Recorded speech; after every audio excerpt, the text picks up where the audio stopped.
Thomas the Tank Engine was feeling on top of the world. He had just got back to the Isle of Sodor after meeting one of his longtime idols, a Norfolk Western J class 484, while he was the star turn at a Day Out with Thomas event in the USA. His constant raving about 611 soon became a hindrance to his work, but Mavis, Toby and Percy tried to ignore it as best as they could. One night, Percy returned to Tidmouth Sheds to have a chat with the other Farquhar boys before his mail run. Evening, Toby. How did you get on today? Oh, the usual, both good and bad. I helped Mrs. Kindly to and from her house at one point, while Daisy was still finding any old excuse to get me to do the milk run for her. I don't understand why the Fat Controller still hasn't sent her away. Sounds like the kind of situation that J611 would talk about in a radio show. It's like the American version of that one-off comment-siding thing I did with Oliver last year. Oh no! Not more raving about that blasted 611 again! People might think that I'm simping for her or something, but they're wrong. I've lost count of how many times other people have said that she's really pretty. Indeed, I agree, but there's a lot more to 611 than just her looks. She doesn't apologise or back down from her beliefs, and she's one of the few sane locomotives in this otherwise hellish world, but I don't agree with every single thing she says. If I had a pound for every time you've gone off singing the J's praises since you got back, I'd be as rich as Elon Musk.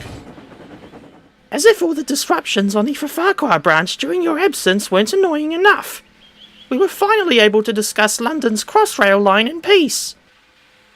Well, you can scoff at me for being a fan of 611 all you like, but that's not going to stop me from watching or listening to things that I enjoy.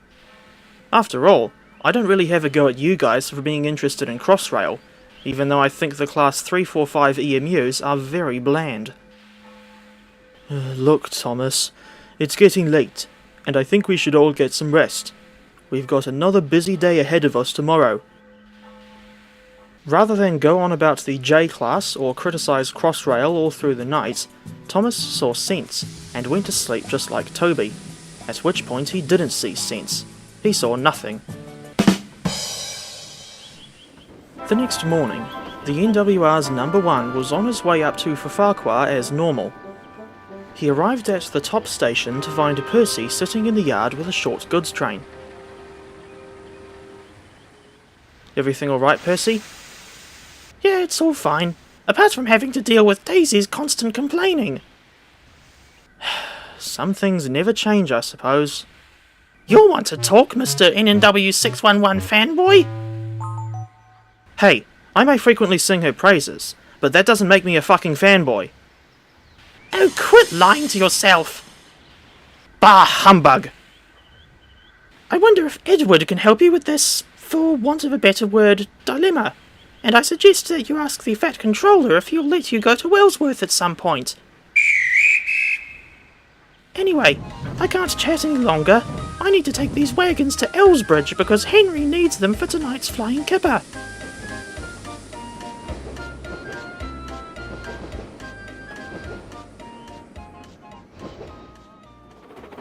Fortunately for Thomas, the Fat Controller was able to rearrange his schedule the next day by swapping Gordon onto the Farquhar branch, and the E2 puffed off to Wellsworth in the morning. When Thomas arrived at Elsbridge, he noticed Edward resting in between runs up and down the Brendam branch. Hello, Thomas. What's this I hear about you being a huge fan of a famous American steam locomotive? Topham told you all about it, didn't he? Yes, indeed he did. He said you've got a bit of an obsession with 608, or whatever her number is. She's actually 611 for a start. 608 is a New Zealand Pacific. And I will admit that I've been getting a bit too obsessive over that locomotive since I met her in Strasbourg. I think something's wrong with me. Based on what the Fat Controller told me, anyone would think that you'd want to date her or something. Oh, I know full well that 611 would never have any romantic interest in me. After all, she's already engaged to one of those Australian DL locomotives. And here I was, thinking the only compatible thing with those two was their common track gauge. I know that it's easy for lads to become simps, or whatever people call them, but I try as hard as I can to shake the idea of dating 611 out of my head, or rather, my smoke box. I just take solace in knowing that we're still friends, at the very least. Look, man, just because you've gone to 611's meet and greet and got one picture with her, doesn't mean that you're good friends with her or anything. She's just a celebrity, and you're just a fan.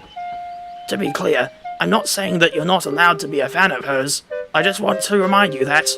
Reality's a bitch? Well, I wouldn't put it like that myself, but I see what you're getting at. So how would you have put it? What I was trying to say was that it's okay to be a fan of hers. The same goes for all those American rail fans. But it's a bit unrealistic to expect anything more than a parasocial relationship with 611. However, I do sympathise with you, since I'm a huge fan of R704, a preserved Victorian Railways steam locomotive. But I know I'll never meet her because I can't go to the Newport Railway Museum. And she can't come to visit us because there are no broad gauge lines on Sodor. Couldn't her owners convert her to run on standard gauge, like what that group in New South Wales did to R766? That's a good idea, but I dare say the museum has their reasons for not doing so. Instead, I just have to make do with occasionally commenting on R704's YouTube videos where she promotes the museum's collection with her co-host. That being a diesel shunter that looks like our resident Class 08, albeit in a V-line livery. And I know full well that her directly responding to me is extremely unlikely. Of course, I ask my driver to write the comments on my behalf. Oh, thank you, Edward. I think I understand life a little better now. You're welcome, Thomas. You reckon you can go about hauling your trains without always thinking about 611? I'll give it a damn good try.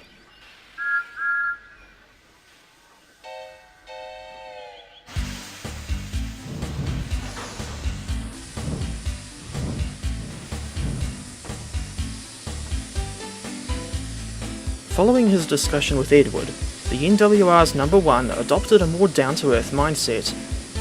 The E2 was now smart enough to know that nothing serious would ever come of his indirect connection to Norfolk and Western 611, in the same way that the random nobody who wrote this train wreck of a story knew that he'd most likely never make friends with Brett Cooper. So Thomas tried to move on and focus on his easy life of hustling passenger and freight trains up and down the Farquhar branch, along with Toby, Percy, Daisy, and Mavis.